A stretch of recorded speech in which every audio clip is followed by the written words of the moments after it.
And we're live. Nice.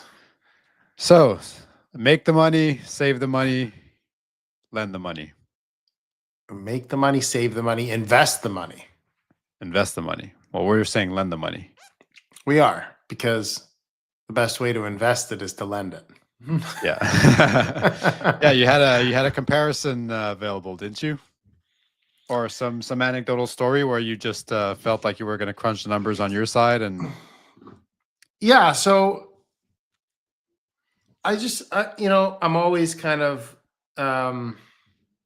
looking at how the long-term performance and consistency and predictability of private mortgages really stacks up against typical sort of experiences people have investing in other, what I would call popular investment vehicles. So let's just look at the stock market, for example.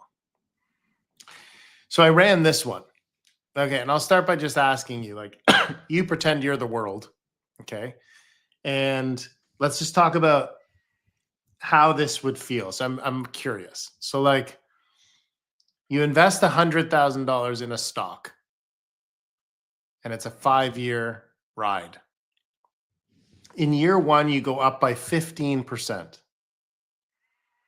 In year two, you go up another 6%, compounded. Year three, you go up another 15%.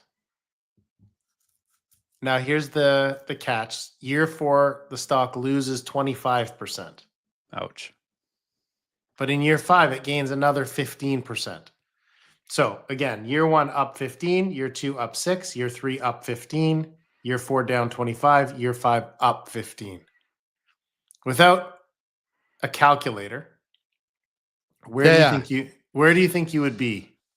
I'm going to go vibes only, no calculator. I guess it feels like 9-ish Up 9 per year. per year annualized, yeah. Okay. So if we go up 9 per year,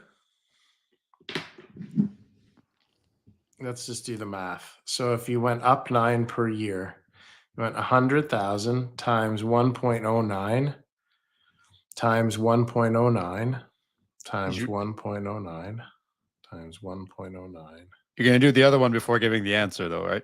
Yeah. Yeah. Okay. No, but if you're correct, you would be at 154,000 roughly. Okay. Okay. Yeah. That's where you'd be. So to review, we went up 15, up 6, up 15, down 25, up 15. And you said that sounds like I'm about up 9 across the board, like on average. Per year. Yeah. Which would mean your balance is at 154,000. Okay. Comparable is what I would call a bad ride in private mortgages. So you get into a loan, pays 9%, first mortgage pays 9% for a 1-year term. But at the end of the first year, they pay the 9%. At the end of the first year, they can't pay you back. They have to renew. So you do a second year with them. They pay the whole year again, 9%. Same thing happens at the end of year 2. You renew them again. They pay again the whole 3 years. Okay? Mm-hmm. Year 4, they can't pay out. You don't want to renew them anymore. They go into default.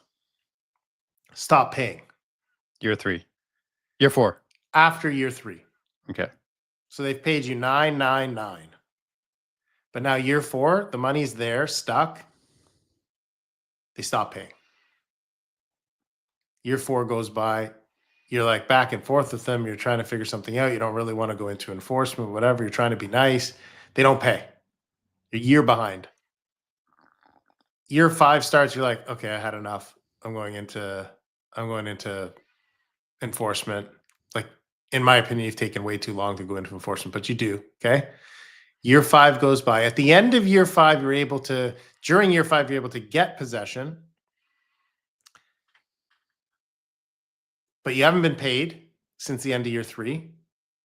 And now you have to sell the property in a depreciating market, and you sell it for a 10% loss, like it's 10% less than what you lent against. So let's say, for example, you lent 100,000 against like at 80% of the value. So let's say the value is 125. Mm-hmm. And now we can only sell it for 10% less than that, which is 112.5. Okay. And you had to go into enforcement to get possession. So you rang up $10,000 in legal bill and you got to pay 5% commission. How much do you think, like, how do you feel about that investment? Like, what do you think, what do you think when you reconcile the whole thing at the end over 5 years? Did you lose money? Did you make a little? Did you make a lot? Annualized? What do you think? How's that one feel? It feels like barely past break even or something. Yeah, because you made interest for 3 years. But then like the 10% hit, the 2 years doing nothing. And then, okay, yeah. So maybe And then the legal fees, commission to sell the property, like another, yeah. So it feels like maybe 15% across the 5 years. So like maybe 3% a year. so you made maybe 3% per year. Okay. You ready for this? Yeah. Okay. In the first example, if you do the math on that, up 15, up 6, up 15, down 25, up 15, you end up with 121,000. You started with 100. It was 5 years, so you made just over 4% per year. Okay. Okay. Yeah. Not 154, not 9%. Not what you think about when investing in stocks, but yeah. Okay. Yeah, you made 4%. Okay. In the mortgage example, you said you thought you'd make 3%. Mm-hmm. You end up with 123,000. You make $2,000 more than in the stock example. That's ridiculous. Still under 5%, but more than the stock example. Isn't that crazy? Yeah. I guess I'm not the best at math, but that is not how I envisioned. But if I put this example in front of 100 people, I guarantee you the high percentage of them would have said the exact same thing you did. Yeah. Because it sounds like, up 15 3 times. Yeah. Down 25 once, but in year 4, it's like you've already made a whole bunch of money. You're down 25, and then it's funny when you talk about the private mortgage, it's like, oh, I stopped getting paid for 2 years. I didn't get paid. I made 0. And then I couldn't sell the property for what it was worth. And even though I had that buffer, it got eaten up in legal fees and things. So here's the cool part about the mortgage example. You lost 10% in depreciation, right? You lost 10,000 in legal fees and you lost commissions, and you're still able to sell that property for about 96,000. And you made 27. You only got 96 of your 100 back, but you made 27 along the way. So actually you're plus 23. Yeah, it's like it's like it's the power of the buffer. Yes. The equity, right? That buffer. That LTV. Yeah, I told you, like, we're usually at, on average, 70 to 75% loan to value. It gives us a 25 to 30% buffer. Hard to erode. No, it's like it's so much cushion. Big cushions. Yeah. And we're conditioned. It's the part that's missed.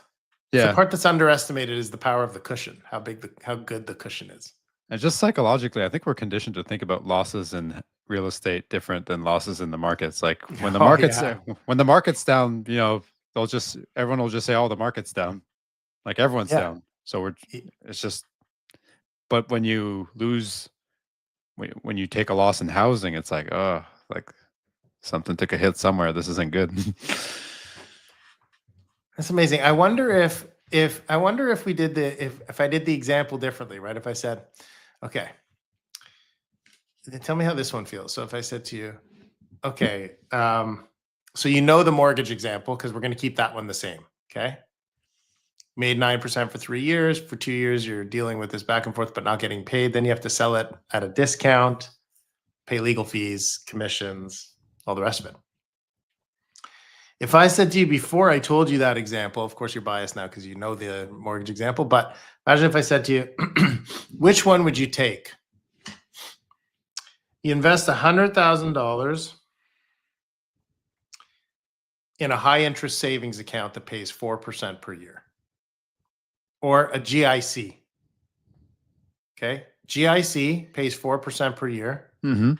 for 5 years, Yep. or the mortgage that I just described to you. Which one would you take? Yeah, 9% for 3 years, but then 15% down. I guess they feel about maybe the mortgage feels slightly worse. Yeah, it does. It feels worse, Yeah. and it's better. Yeah. No, it's Yeah, that's the point, right? It's like, if you didn't hear any of this and I said to you, okay, I'm going to give you this GIC at 4% for 5 years, in your brain just goes clean, safe, 4% per year. Then I tell you, but you can make 9% in a first mortgage. But here's what's going to happen. You're only going to make 9% for 3 years. The guy's going to be stuck in it for 5. The last 2 years, he's not going to pay you anything. And then the house is going to drop by 10%, and you're going to incur $10,000 in legal fees to fight this battle. And you're going to have to pay real estate commissions before you get paid back. How do you think you're going to do? oh yeah. It's because the headache makes it worse. All that imagery makes it worse. Yeah. And yet still the mortgage performed better than the GIC. Yeah. And this is like, we're talking abnormal, worst of the worst, like just suckiness. It's incredible, isn't it? So yeah. When I look at stuff like this, I go, wow, such a great indicator of how perception is warped. How biases kind of like push. Because yeah, like as a, I'd say I'm a private mortgage expert. Given these two scenarios, I'd have to think. Now, in my head, I'd be like, well, there's still a chance, though, that mortgage did better than. But it's not a no-brainer for you? Like at 4%. face value, it's not a no-brainer? No, because my brain also is still clouded by clean versus dirty. And like you said, I think people's brains put way more emphasis on the 2 years didn't get paid, the discount to selling the house, right? I think the costs involved and everything go, holy geez, it can't. There's no way. Oh yeah, idle money and expenses. Yeah. Feels different than a drawdown. Yeah. It does. When you I wanted to bring up this topic for the live stream because of like when you hit me up, you're like, hey, like because I know that you have a history with this, particularly, making the money also, because you kind of made big moves in your early 20s and 30s, but even save the money. You help people save the money quite a bit. That's how you first got started, isn't it? Like you came up with a way to pay down a mortgage in 15 years. Yeah, I mean, not necessarily in 15 years, but basically, I mean, we developed what's called the method, which is essentially the mathematically most efficient way to pay a mortgage down. So, and this is really important. It's not about, the method isn't about magic. It's not like I can create money where there isn't any. But what the method did was it showed people that the reason it takes longer for most people to pay their mortgages down is usually because that's what they were conditioned to believe it takes.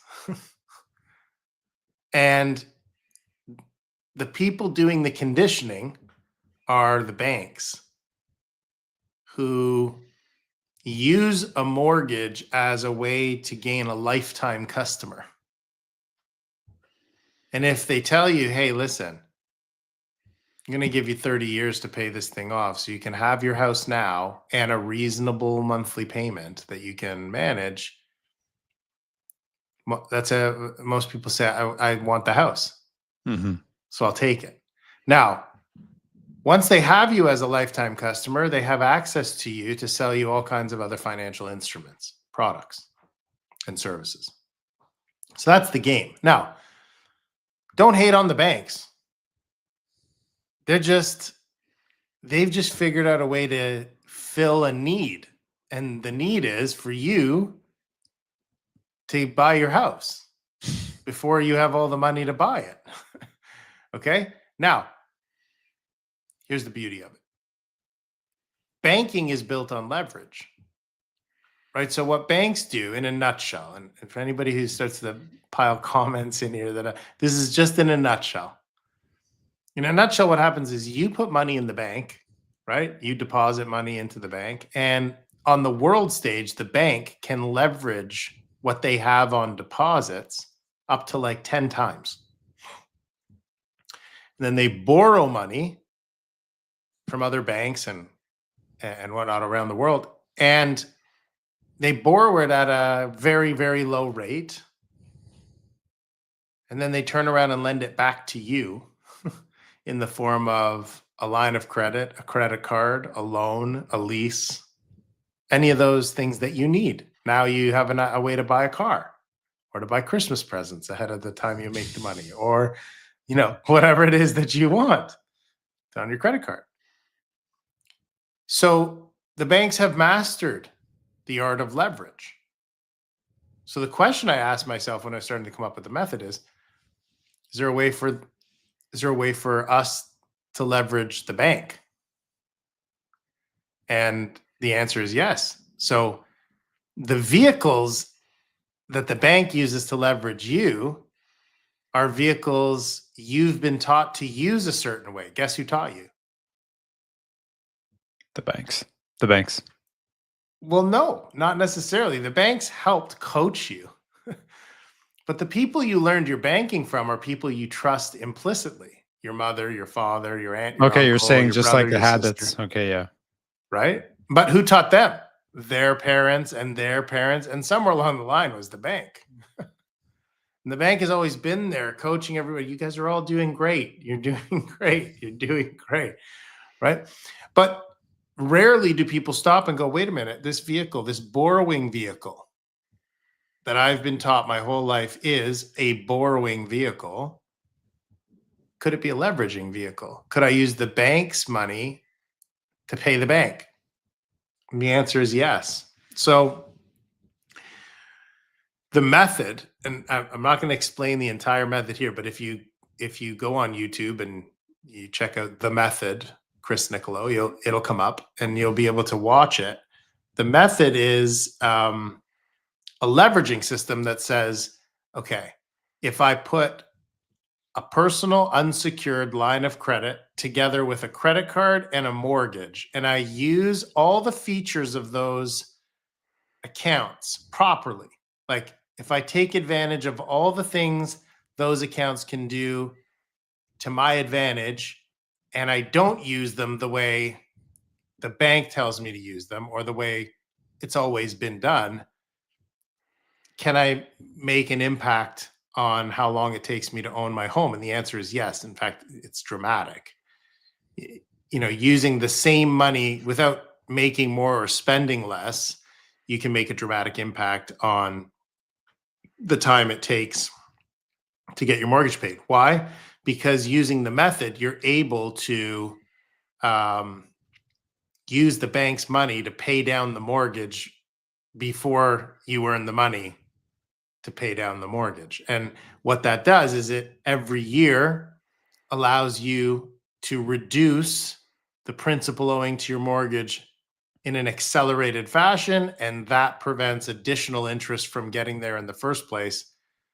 And that's what takes the amortization down. So yeah, I was able to show you that the average person, when I was teaching this in 2012, on an average income, average everything, could take a 30-year mortgage and turn it into a 12.5-year mortgage.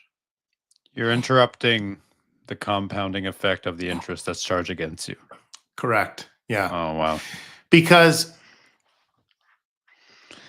we convert, using the method, we convert the mortgage into, we start thinking of the mortgage as a savings account. So that's where your additional money goes.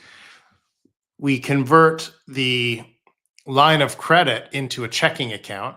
And the nice thing is a personal line of credit has all the functionality of a checking account, right? You can get a bank card for it. You can use debit or tap with a line of credit bank card. You can have your income deposited into it, and you can pay bills out of it. It functions exactly as a checking account. We just never thought of it that way. And it allows you to, let's say, for example, if I knew that I could put an extra $1,000 a month into savings, then why wouldn't I, if I had a personal line of credit, why wouldn't I borrow $12,000 from it on January 1st, pay it to my mortgage as a principal pay down, and then spend the rest of the year paying down the line of credit, $1,000 at a month? And the answer might be, well, Chris, that's crazy because my line of credit charges a higher interest rate than my mortgage. Yeah. Which is true, except that the mortgage compounds the interest every 6 months, and it's amortized over a long period of time. And your personal line of credit charges simple interest. And when you do the math, you find out that don't forget, carrying the balance, you're not really carrying a full $12,000 balance. And here's why. Because you're not actually putting $1,000 into your line of credit every month and letting the balance sit at $12,000. Personal line of credit charges interest on the average daily balance at the end of the year or at the end of the month. So if your income goes into it, let's say you start the month with a $10,000 or $12,000 balance, and let's say you make $8,000 a month and you spend $7,000. Well, when your income goes in there, let's say you get paid biweekly, $4,000 drops the balance for 2 weeks from $12,000 to $8,000. And then 2 weeks later, it drops the balance from $8,000 to $4,000. Mm-hmm. And theoretically, if you could pay all your expenses on the last day of the month, then the average daily balance would be a lot lower than $12,000, which is what you actually owe. And at the end of the month, you wouldn't have a $12,000 balance, you'd have $11,000. So taking advantage of the fact that the personal line of credit charges interest, simple interest, not compounded, and calculates it based on the average daily balance, the goal of managing that account is to essentially keep the average daily balance as low as possible, as many days as possible through the month. So put your income in there and let it sit. Now you're going to say, yeah, buddy, what about the expenses? Like, I can't live the whole month with no expenses and then put them up. No, you Credit can't. card? But if you have a credit card, the credit card gives you 30 to 45 days, no interest. So theoretically, if you paid for almost everything on a credit card, which today you can, you would accrue the expenses on your credit card, and on the last day of the month, pay the credit card off using the line of credit. So the whole month, your income just sits there, keeping the average daily balance as low as possible. And your expenses are growing over here. No big deal. You're making more money than you're spending. It's just where you're holding stuff. Not only that, you're now putting $7,000 of expenses on your credit card every month, and you're getting points. So you're taking advantage. You're taking advantage of what the credit card is offering you to get you to use their credit card. And at the end of the month, you pay off the credit card in full with the line of credit. You pay no interest. So you get the points, but you pay no interest. And now you're leveraging the credit card company. You're also leveraging the line of credit. And you've made a principal payment to your mortgage on January 1st, and you're paying no interest on that $12,000, not just for this year, for the rest of time.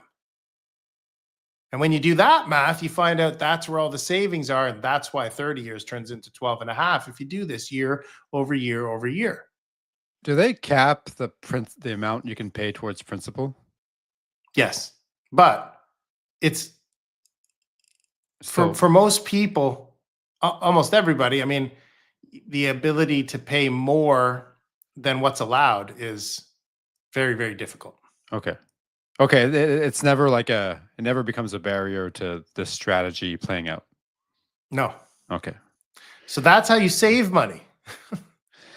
Oh, I guess we went backwards. So we started with lending and saving. Did you want to speak to, I guess, for, maybe Well, aspiring lenders who want to build up a. I mean, making money, there's only two ways to do it.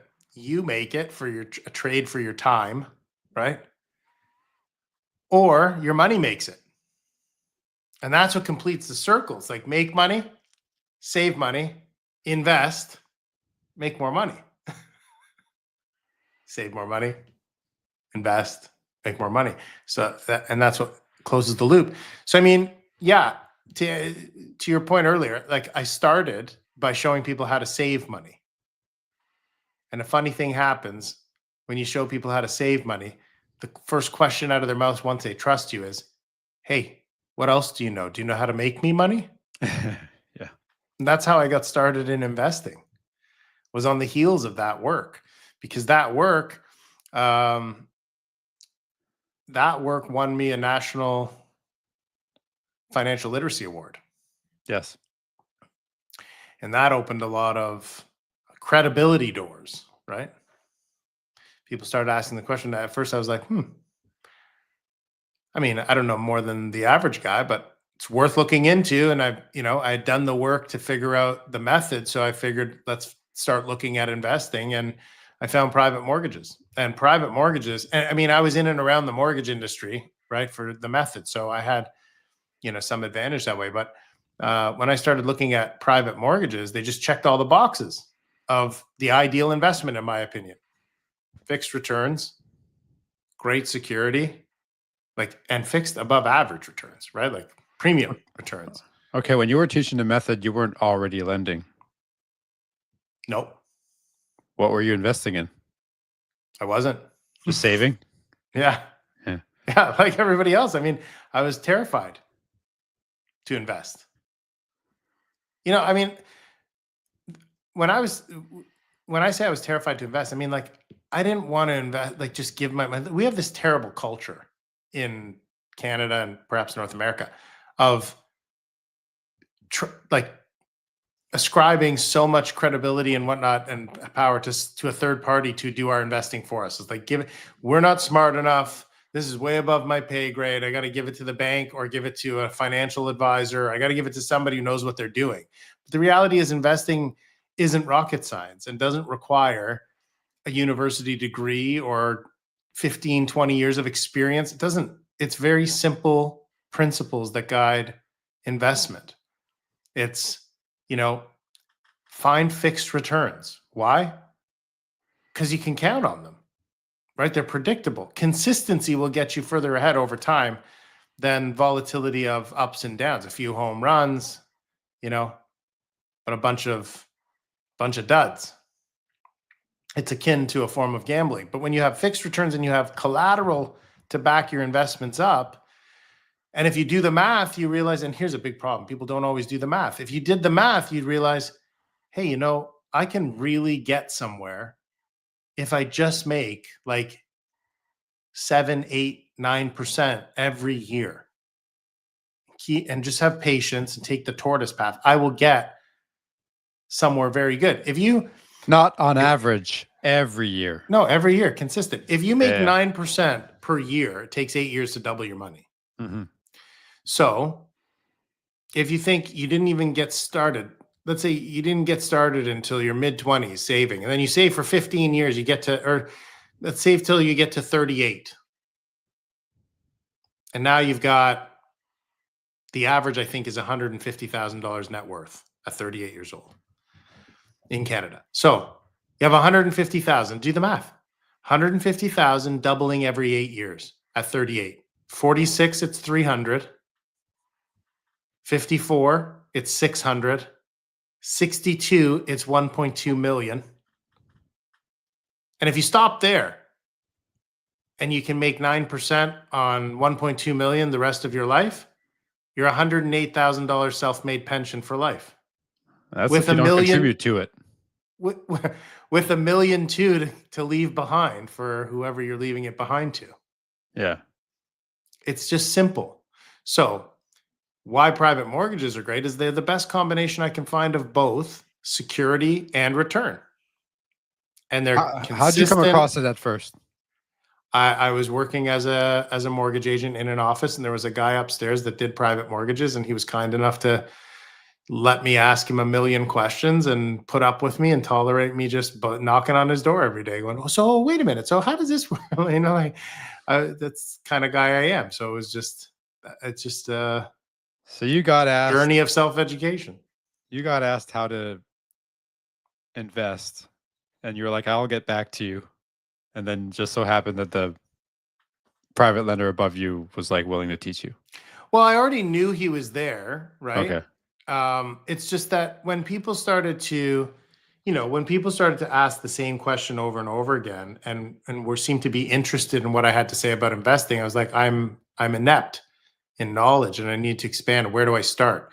And there's so many things you can start with, and I decided to start with private mortgages, and I used it as a comparable. So I was like comparing that to everything else that's popular: mutual funds, stocks, bonds, GICs. And what you learn is there's a spectrum of investments. The fixed income investment boutique, if you will, includes things like bonds, GICs, high interest savings accounts, uber safe investments, right? And you can go that route, but what's the problem? They don't make enough money. The yield is 3-4% max.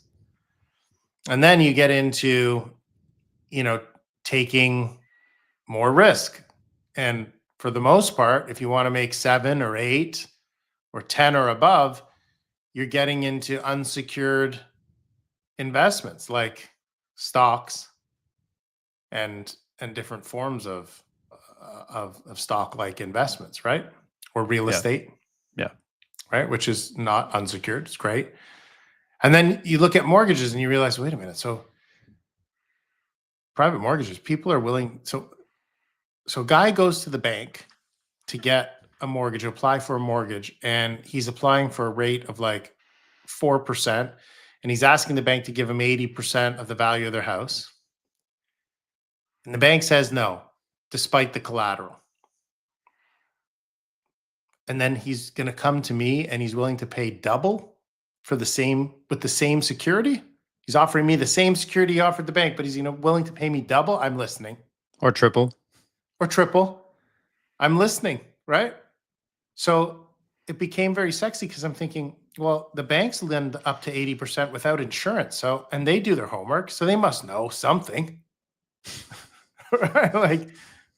Right? Otherwise, they would insure 75% or 70%. The insurance vehicle is in place. That number came from somewhere. It's one of the most corrupted crown corporations I think there is. Like, not corrupted, just it's a what do you call it? Like, it's the best racket going. Yeah. I mean, they know what we know. They know the number of mortgages that actually default and lose money isn't very high, but yet they charge all those people that have 5, 10, 15% down. They charge them all 2-3% premium on their mortgage. And they know a very small fraction of them are going to default in the first place. And a small fraction of those are actually going to lose money. Oh yeah, because you're still holding the asset. Great racket. But if the bank's willing to go to 80%, so am I. Right? Especially if you're going to pay me double or triple what you pay them. And is that when you asked yourself, like, oh, I wonder why they said no? And then that sent you. That's how it all developed, right? It was like, well, I've got to be smart here. There's a reason why they said no. I got to figure out what that is. And when I figured out what it was, I realized probably 80% of the time, I don't want to touch it either. But there's this little sliver of 20% that like just missed bank financing and I think should have got it. And those are the guys I give money to. And then you hurried back to those people. You're like, guys, I found something. Yeah, you got to look at this.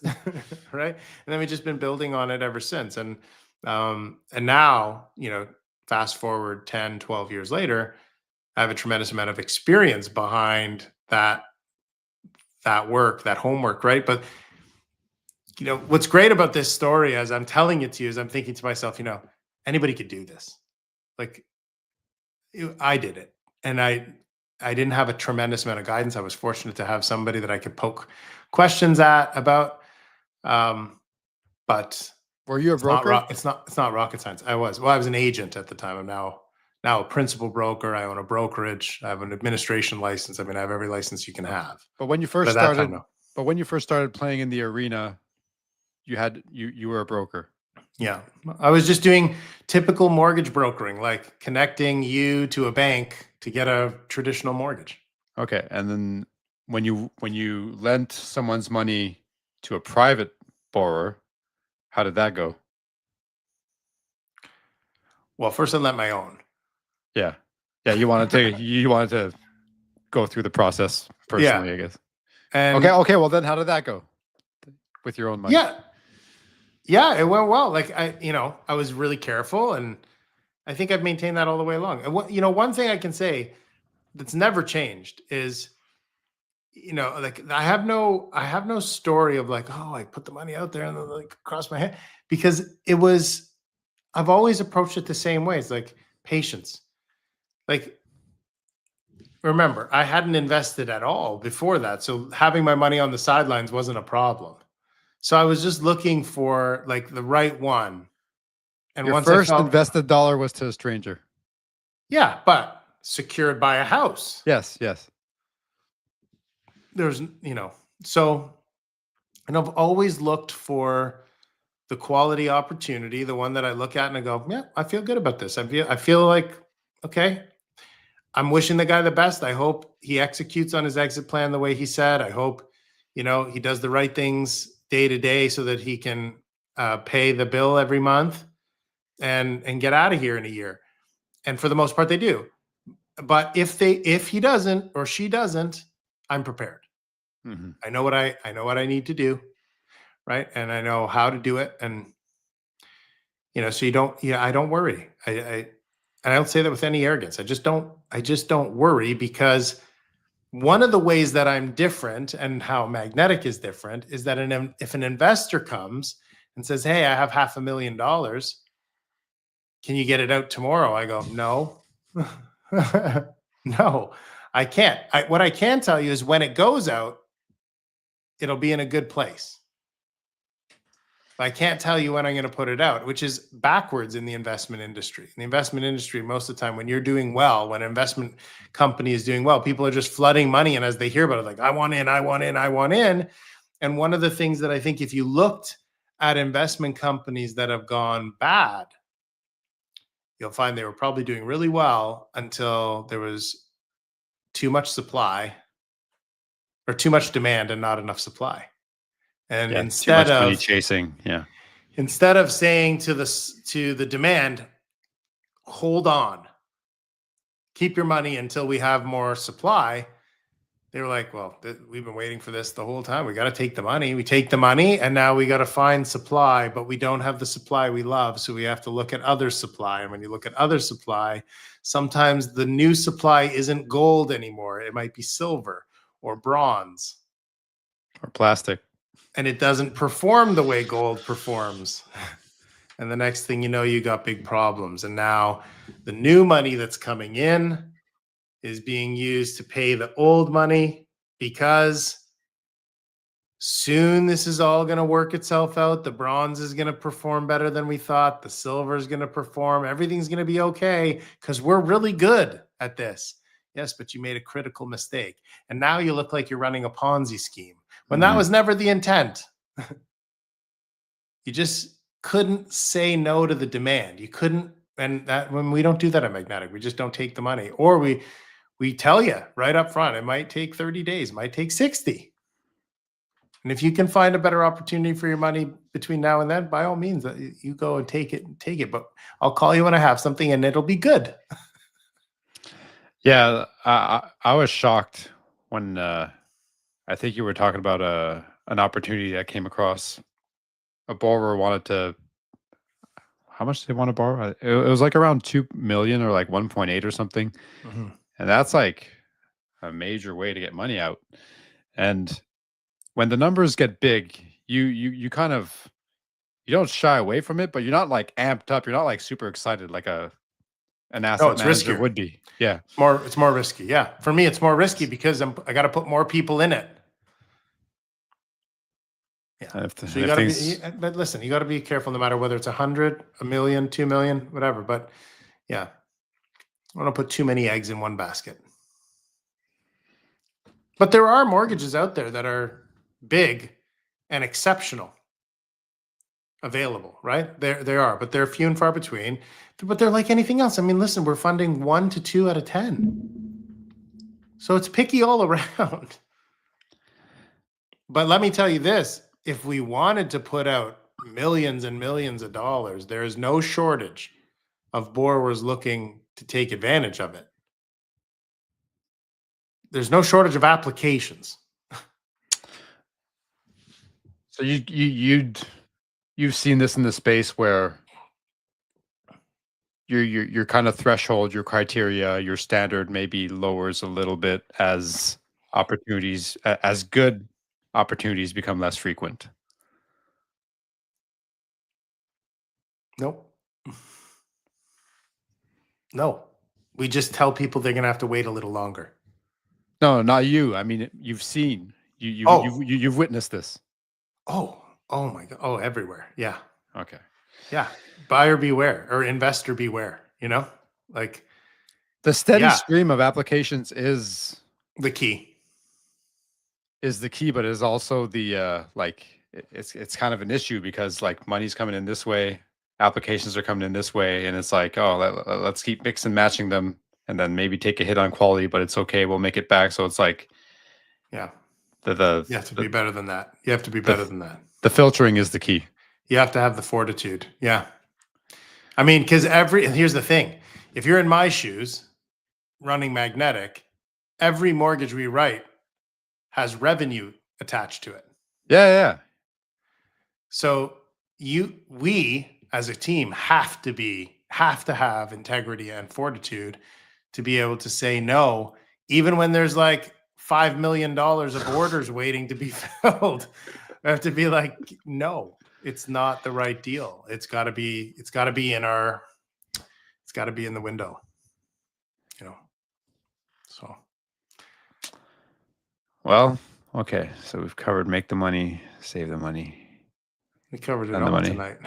Yeah, we covered it all. I didn't think we were going to hit make the money and save. I can't believe it's already been 45 minutes. So yeah, I think I think we've done a wonderful job tonight.